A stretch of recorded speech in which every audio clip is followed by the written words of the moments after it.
You're listening to the Good Question Podcast with Richard Jacobs. Our goal is to make each of our guests exclaim, that's a good question. I don't know the answer. Because when that happens, it means you, the listener, may be inspired to learn more beyond the interview and to ask great questions yourself that lead to new insights. In this podcast, we cover historical and current anthropology, comparative religion, and history. Welcome, and let's get started. Hello, this is Richard Jacobs with the Good Question Podcast. My guest today is Dylan Beynon. He's the founder and CEO of Mindbloom, and we're going to talk about ketamine and how it has helped transform people that he's in a positive way. In my own family, I have a couple members that have done ketamine infusions, and it's been a huge relief and a huge help. So I think this is going to be a very, very important topic. So welcome, Dylan. Thanks for coming. Thank you, Richard. I'm fired up to chat with you today. Well, cool. Well, tell me a bit about your background. How did you and ketamine meet? I grew up working poor, Anaheim, California, right next to Disneyland, or as we called it, Anacrime. And I grew up in a family that was just obliterated by the mental health crisis. My mom was homeless for 15 years before being found dead in an alley from fentanyl and meth overdose. A year later, my dad found my sister dead from a fentanyl overdose too, on the floor of my childhood bedroom just 3 weeks after she got out of rehab. From growing up in a family with a lot of violence, trauma, chaos, I had complex PTSD myself. And after my sister overdosed, my dad, who's my hero, is my adoptive stepfather, was suicidal. And what saved both of us was psychedelic medicine. And so what I came to learn building two other venture-backed tech companies before Mindbloom is as I started really exploring getting involved in mental health, both because of my family history and because I just kept seeing so many friends and so many families suffering and thought there's got to be a better way because we're living in the 21st century, and why does the mental health crisis just keep getting worse and worse everywhere I look? And what I came to see was that all of the existing treatment options, all of the strategies that were being promoted by mainstream psychiatry and mental health were just clinically shown to be totally ineffective. This was pretty mind-boggling, Richard. About a quarter of Americans have a serious, like a mental health issue, have a diagnosable mental health issue. Overdose deaths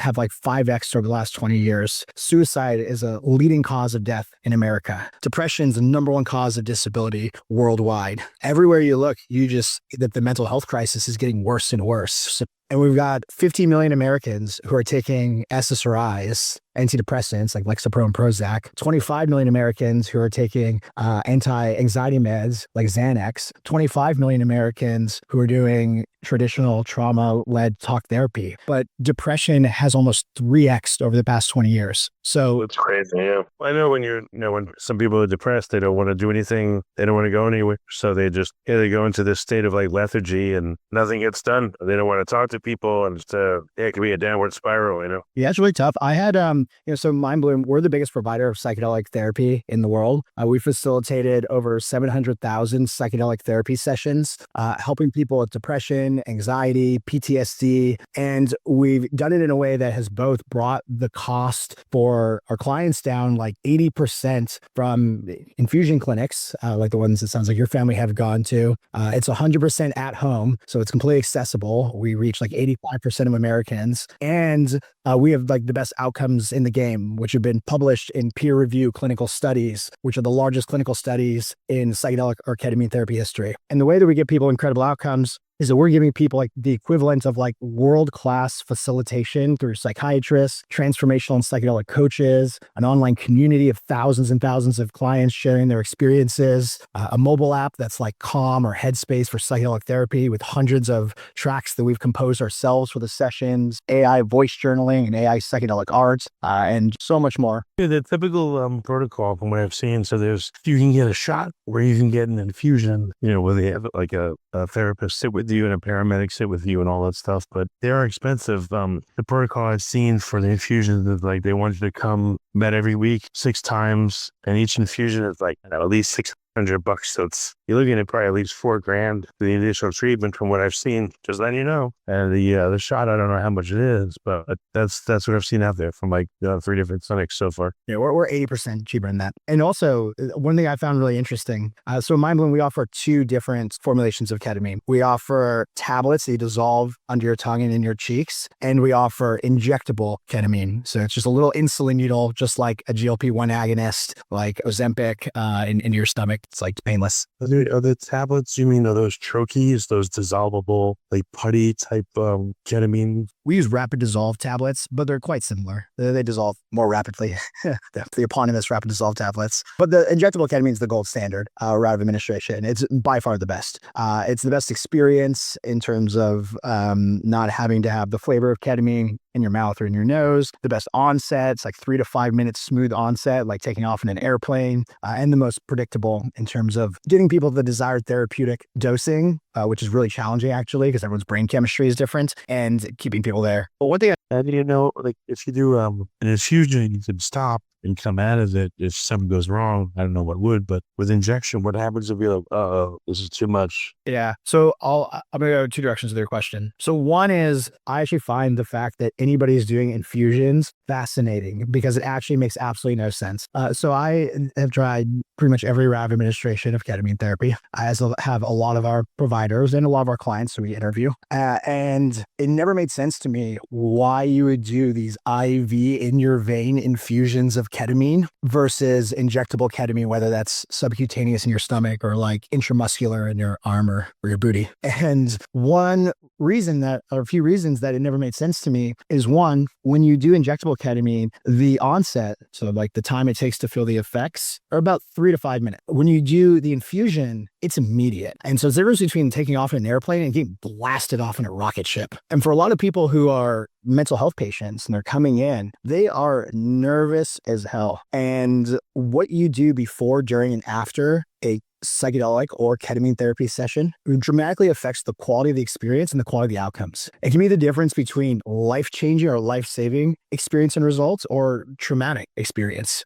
And so what should you do to prepare, and what should you do afterwards and avoid? So for instance, going into an experience with as much of like a calm mindset and a prepared mindset as possible is really valuable. So if somebody is like rushing in right away, they're not ready, and then they get blasted off with IV, it can be really tough. Another thing, and that's actually a big reason people look at our at-home model and they say, oh, at home, it sounds like it's not as much support or supervision. And that's going to be bad in terms of outcomes and a problem in terms of the experience. And it's actually the opposite, which is shown up in our actual peer-reviewed published clinical outcomes, which are best in class. Why does at the infusion clinics then, why do they have like a nurse and a paramedic and a psychologist and all the other stuff? Like, are these all just trappings, or like, what can go wrong? So I would call it lazy thinking. So this was interesting. Or bad mimetics. When I started digging in and saying, well, why is everybody doing these IV infusions? And I started asking a lot of IV infusion providers, why IV? Why not the injectable? Because again, the IV, you get blasted off in a rocket ship. It's really jarring for a lot of people. A lot of people then have really challenging and even maybe deleterious to their clinical outcomes experiences, because the whole experience was terrifying, because they waited, they had somebody drive them to a clinic. They waited in a waiting room filling out forms. They go into some sterile clinic setting. They sit down, they get plugged into an IV. So they're on ketamine with their arm plugged into an IV. They've got a bunch of medical equipment that's unnecessary, monitoring their heart rate and things. Then they get blasted off. Then they come back down. They get shuttled out while they're still in the effects of ketamine, sign some discharge papers, and then are in an automobile, probably a little nauseous, like driving home. If you're doing injectable at home, again, it's 35-minute smooth onset. You don't have to have a needle stuck in your arm the whole time. You're not traveling to and from. You're in the comfort and familiarity and convenience of your home, on your couch, in your safe space, where you can like really prepare, feel comfortable and safe going into the experience, and like process and integrate the experience after. Well, how long does it take for you to come out of it, injection versus infusion, or the whole process itself? The same. Because infusion, it's like, it looks to be, I think it's about 60 minutes, then you come out for maybe 30 or 40. It's the same thing there. Yeah, I call it 40. Call like on average, between 45 minutes to like an hour and a half, depending on how sensitive people are. But what I was saying is, so I kept asking people, like, why infusions? And what I heard was, well, that's what all the research is based on. And so I said, okay, well, all the clinical research is in fusions. Well, why is all the clinical research in fusion? They're looking into that. And the reason is that when providers and researchers at Yale started seeing that ketamine had these incredible antidepressant effects, part of it was they saw that people who went into the ER, the emergency room, and got ketamine for something else, who had depression, came out without depression. And so the early ketamine clinics were largely ER doctors, emergency room doctors, and anesthesiologists who were already providing ketamine, spinning out into their own ketamine clinics. They were used to using IVs because that's how they do it in the ER for anesthesiology. And that makes sense for that because you want to knock somebody out immediately if they come in with like gunshot wounds or like a broken leg screaming. Two, oftentimes in the IV, you're mixing different medications and you want to be able to like modulate the experience for people by turning the drip like up and down so that you can interact with the patient. But for a mental health patient who is undergoing this ketamine therapy experience, none of that makes sense. And it's way worse to blast them off, have them hooked up to an IV than to have this injectable experience. But just nobody stopped to actually like think about it, or just been a maybe it's look, the medical industry is so powerful and so pervasive. Maybe the only way that ketamine can come now to people individually is to have it medicalized. Maybe the infusion clinics and all that are providing cover so that like the AMA and all that will leave you alone and allow you to do the stuff you do. Because again, they wanted to mimic this like medical environment with all these trappings and all this extra expense. So I don't know, maybe it's a benefit in a weird way. The way we think about it, when I started the company, despite the fact that on the surface, we might look like one of these more drive-through pharmacy companies, where you text a doc, get a script, like for, hair pills or penis pills or something, because we have a, shiny consumer brand. We do a lot of online marketing. It's all telemedicine, so it's accessible and at home. You can reach people where they're at, be more affordable. That we're actually going to be the outcomes company, that we're going to be a company that is 100% laser focus is our top thing on giving our clients the trust and confidence that they're getting the best experience and the best outcomes from ketamine therapy. Because again, like how you do it really matters. It could be the difference between saves your life and it ruins your life. So we were talking just briefly about, I don't think we got into it enough, but how do you prepare for a session mentally and physically? And then what do you do afterwards and what do you not do to make sure like it's not a bad experience? It's a good one. One thing, so there's this concept in psychedelic therapy called set and setting. It essentially means mindset and your physical setting. So one is to be in a physical setting that feels very safe and comfortable. So oftentimes if you talk to somebody who's done, say, different psychedelic medicine, like psilocybin mushroom, and they've had a nightmare experience their first time. And you ask them, like, where'd you do it? And it's like, well, I was intoxicated at a house party and someone gave me mushrooms and then I freaked out. It's like they weren't in a safe couple. Yeah, I'm agreeing with you. I only did it once, but I didn't know what I was doing. And they had like 3.5 grams each, the people I was with. And people today like, oh my God, that's a lot for the first time. I didn't know. And it was a crazy experience that I did not want to repeat because of it. Yeah, it's a good amount for your first time. The mushrooms have also gotten a lot stronger. So 3.5 grams, a long time ago, is probably about equivalent for a lot of strains today of like 1 to 2 grams. But that's a full, you're going to be deep into a transcendent psychedelic state for most people and is a very, very intense experience. That again, if you do it with the right mindset and physical setting going in and you do it the right way, and then you integrate it after, it can be life-changing. Another way that you can prepare, which our clients do, which is really simple, is you set intentions going in. So journaling on what you're looking to get out of the experience could be like 3 words. It could be writing about why you want to experience this, something in your life you want to change, or something in your life you want to call in, or something in your life you want to eliminate, or, what is your intention for doing psychedelics therapeutically. It's really powerful to help prime people's subconscious. Another thing you can do is whether if you have a meditation practice, a yoga practice, Qigong practice, or just like listening to guided meditations or just like inspirational, calm spoken word before a session or music to relax your nervous system before you go in. For example, at Mindbloom, we have a couple hundred tracks that we've composed that have taken us a long time. Been building Mindbloom for 7 years. But today we have the best music for ketamine therapy in the world. And didn't used to always be that way. It took a lot of work. And we offer the different... I'm going to say the most thing that I've done it, they said but bad of it with usually one thing that I've heard it'd be okay. What's good, someone says going back cool and things to be okay. They'll get that message, I guess, for lack of a better way to put it, from the ketamine, and they feel comforted. Or another situation they're dealing with, again, it's going to resolve and you will be all right. And then they feel better. Is that what, what happens with the people that you direct to do it? Do they get like a message from the experience in a way that things will be all right? Yeah, there's originally a couple of things. One thing we do to help teach people how to navigate the experience, because there is a skill set to it, if people get better at it over time, is we teach people a concept called TLO. It's a mantra. It stands for trust, let go, be open. So trust that, there's like over 1 million Americans have done therapeutic ketamine, also 1 million sessions of Mindbloom alone now is pharmaceutical grade ketamine. The medicine is very safe. You are in good hands with your psychiatrist. You're safe at home. It's only going to last 45 minutes to an hour. Trust that people get great outcomes from this. Let go is one of the things that can go wrong for people during a psychedelic medicine experience is if they really try to fight and over-direct the experience that they're having that's coming, up in consciousness, the things they're seeing, the things they're thinking about, the things they're hearing. And so teaching people to remember if they're fighting it, so just let go and be curious about what's coming up and just sink way back and just ride it and then be open. So to be like open and curious about what's coming up and not try to like overanalyze it in the moment, that you can, after the session, analyze it and think about what does it mean? What should I do about it? Make plans. But during the experience, almost like watch it like a movie and just see what comes up. We've actually had some clients who have literally gotten tattoos of TLO, which has been pretty wild. Oh, wow. From what I've heard, the experience is like kind of like going through a screensaver. You close your eyes and you're like seeing shapes and colors and maybe feelings and things like that. It's like a dreamy, disassociated state. And then you come back after a while. It depends on the dose. I would think there's a few different doses of ketamine. There is what you might call a psycholytic dose, a psychedelic dose, and a transcendent dose.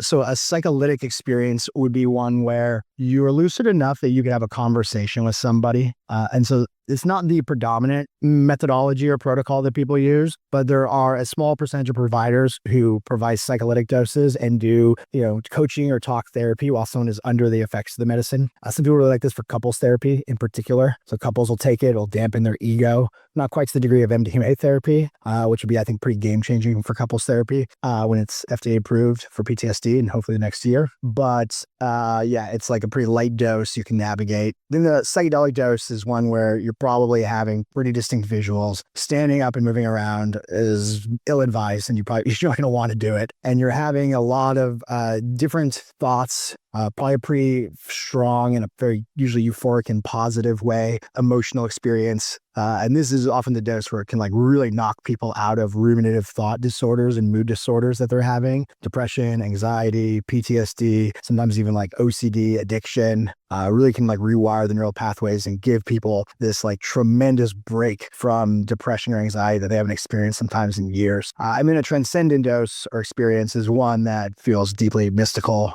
Sometimes people can experience ego death where the concept of a self like no longer exists. You're just like purely experiencing it. And it can be, very mystical and powerful for people. That one sounds pretty scary to me, but yeah. Oftentimes that's one of the benefits of ketamine. Ketamine actually has there's a lot of stigma attached to ketamine that is, I remember it's on the rave scene in the 90s, people would go into a K-hole and, they would snort a bump, and that's how it used to be like 30 years ago, Well, the thing too is that ketamine, it's a dissociative psychedelic. You're not very like physically able to manage your environment on it. So it's just, people see people on a high dose of ketamine in a social setting, it doesn't look great because they're on a low dose of an anesthetic. They even really every K-hole doses of ketamine are very low doses of ketamine compared to an anesthetic dose. So therapeutic ketamine is like 1/20th to 1/5 of what people get if they go to the hospital and they're getting put under with ketamine. It's a syringe dose. So you're in a K-hole dose is like way less generally than an anesthetic dose. Anesthetic dose, you're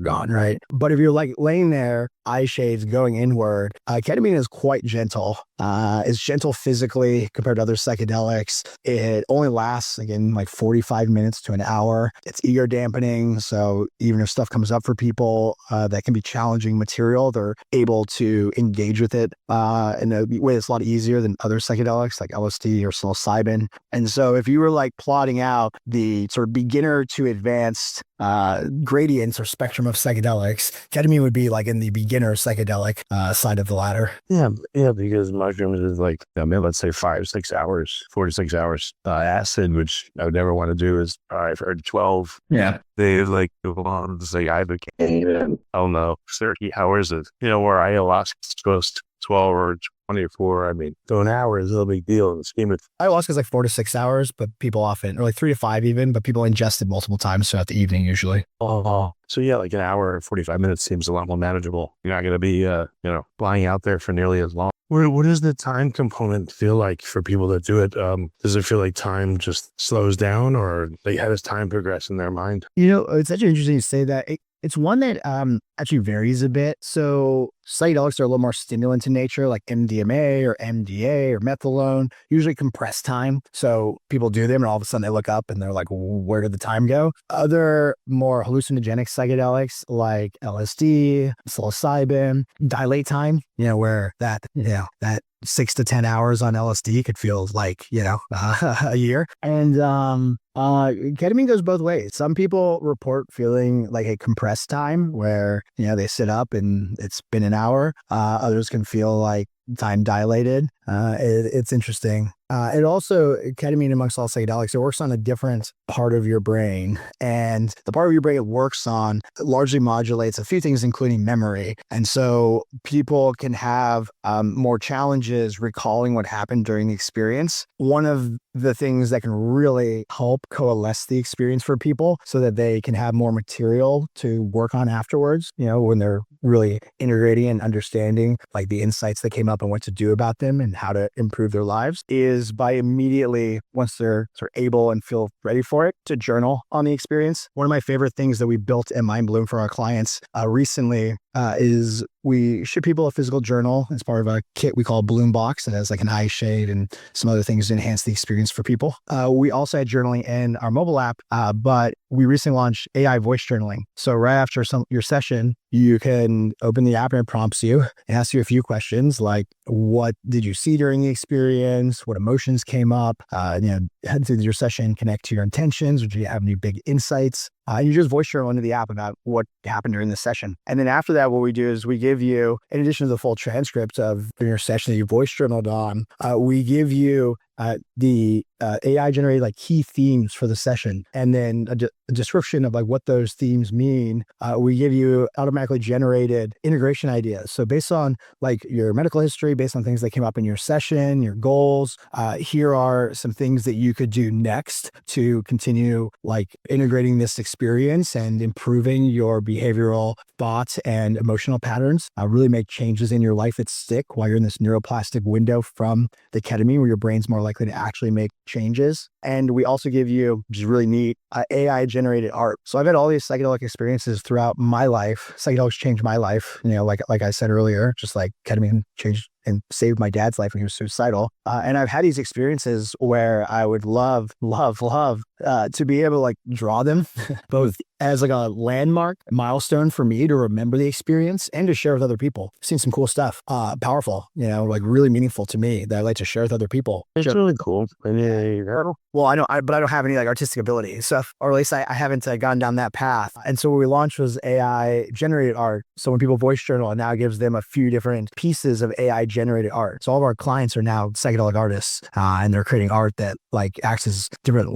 milestones for each of their sessions. And I'm really excited to give them the opportunity maybe soon to like buy prints of those and hang them. It would be interesting to see over time, like how has your artwork changed as you've done multiple integrations or with clients. Have you ever looked at that? If you wanted, instead of a thumbnail of just my normal looking face, I could give you a thumbnail for the podcast of a piece of psychedelic art generated from Mindbloom of me. Well, that'd be cool. Yeah, or a link to it. But have you looked at that? Have you studied or encouraged people to look at their art over, someone's done, I don't know, multiple sessions over 6 months or a year. How does their art change? That's really interesting. We haven't studied that. I mean, art can be really powerful for people. We've even had people, some of our clients, because there's so many of these new explosion of AI tools coming out. Some of our clients have taken, there's a tool called Suno, Suno or Suno AI, and they've plugged like their transcript from their session into Suno, and Suno creates AI music. And so people have created songs from their sessions that they've like put into playlists.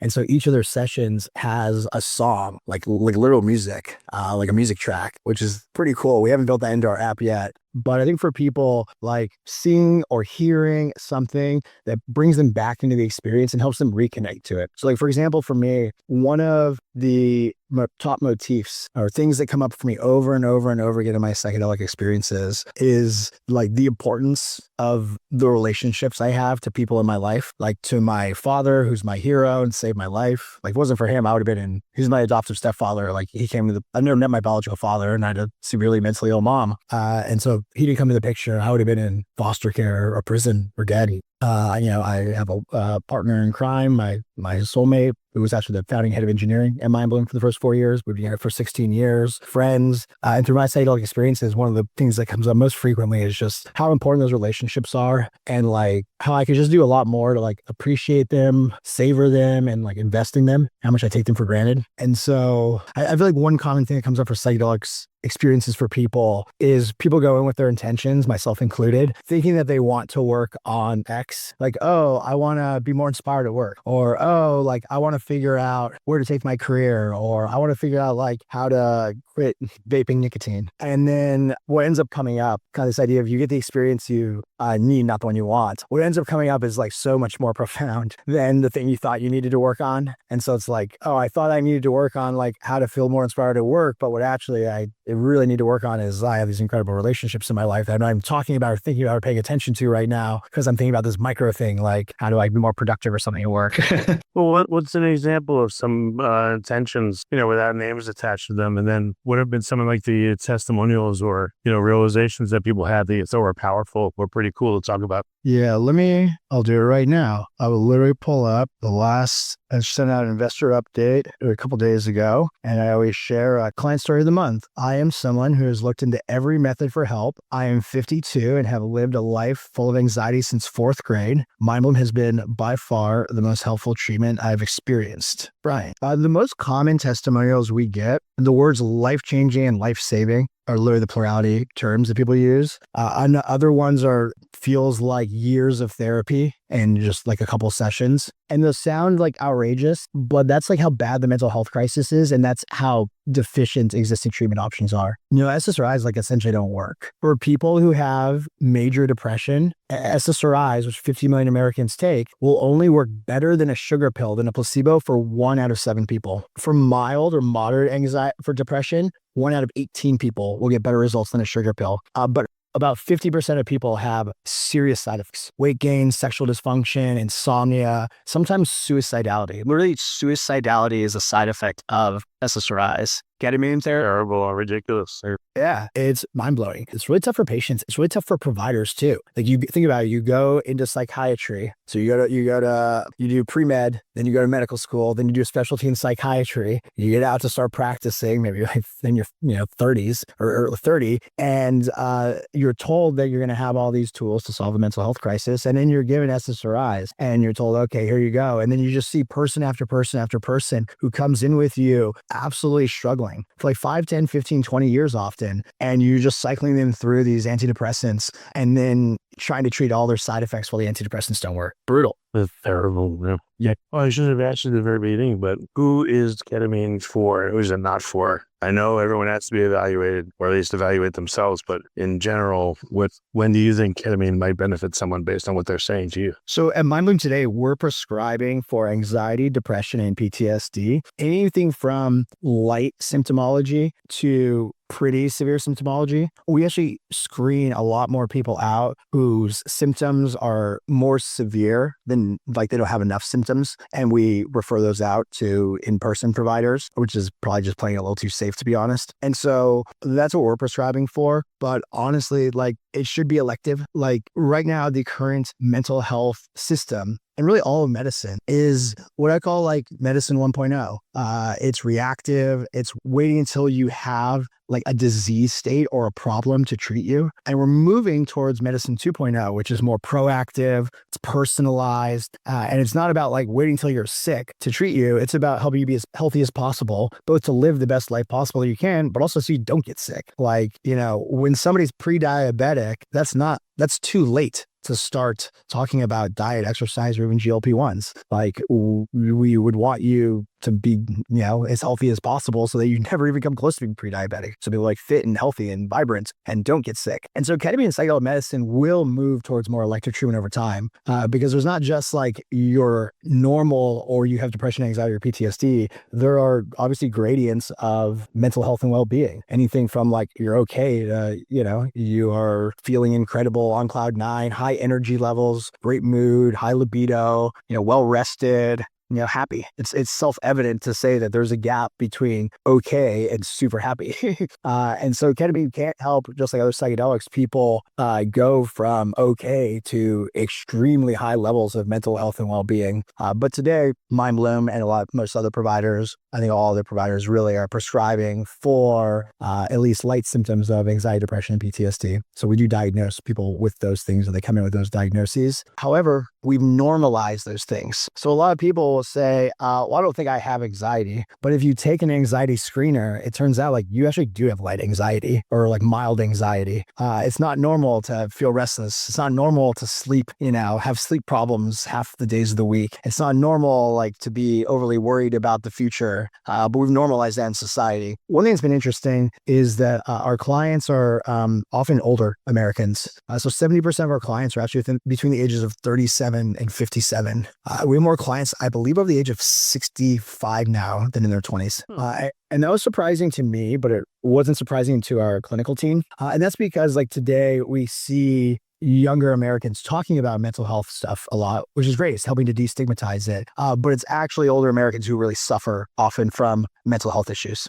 So they have gone through life and all the challenges of life. And for many years, I mean, when these people were younger, it was a big stigma. You're crazy. You need to put in an asylum, that kind of stuff. And then, so I'm 50. I'm not as old as some of the patients, let's say, but I just remember it was different back in the day. And even as late as the 90s, early 2000s, there wasn't the support for mental health like there is now. So I wouldn't doubt that these people carried it for decades. And just, I guess they got older, it just got to be so much of a burden that they finally said, all right, I'll do something. It's only because places like you guys are available that people will do that stuff. It wasn't around for a long time. Totally.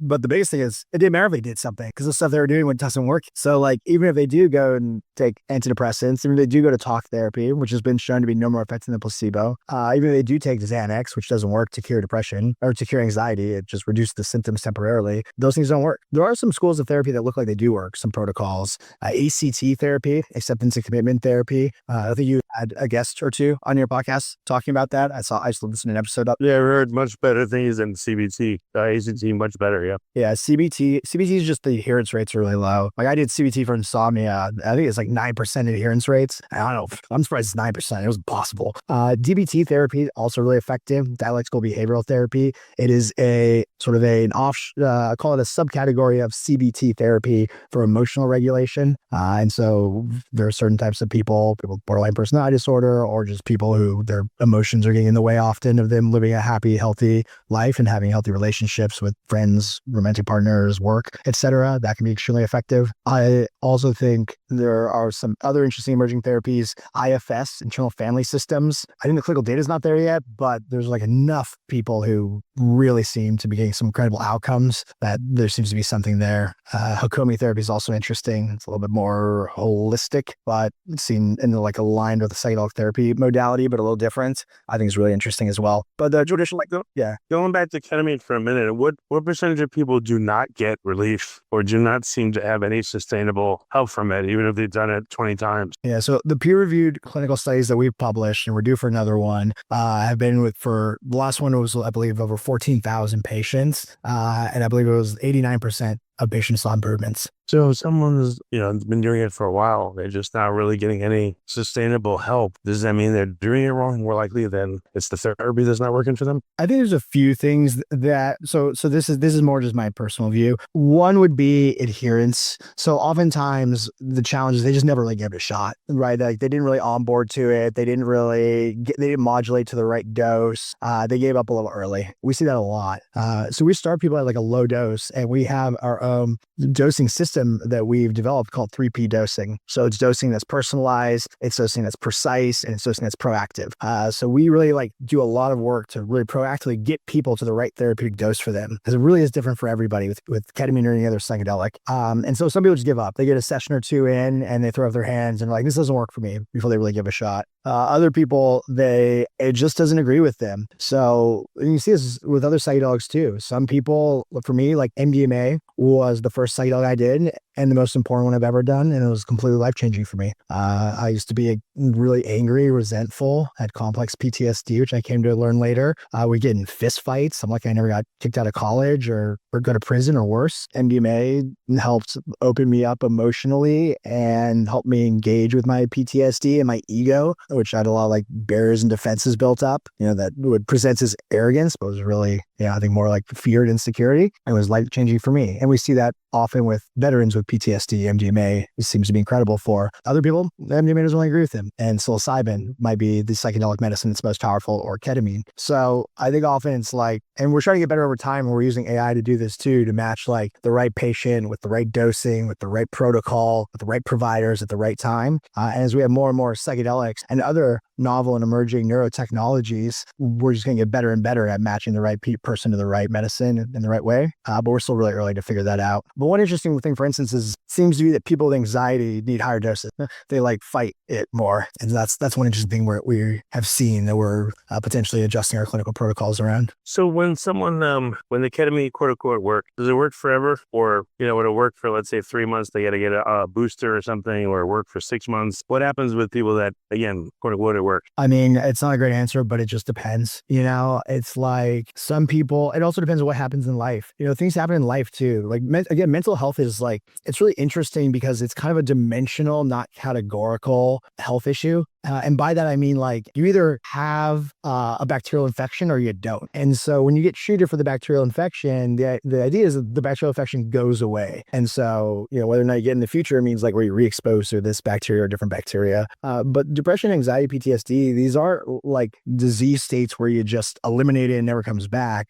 These are unhealthy patterns and essentially neural pathways in your brain that get worse over time because they feed themselves in a bad positive feedback loop. A positive feedback loop feeds itself, but it's not a good direction, this one, right? So negative brain chemistry creates negative thoughts that beget negative emotions, which beget negative behavioral patterns, right? Don't diet, don't eat healthy, you don't exercise, you don't get out of bed in the morning. And it just feeds itself and gets worse and worse and worse. That's why oftentimes people in these states can feel like they're totally buried, and the idea of getting out of it just seems impossible. And so what ketamine and other psychedelics do is create this state of neuroplasticity where the brain can more easily change its wiring and get people out of that state very, very quickly. And that can persist. In fact, usually it does persist.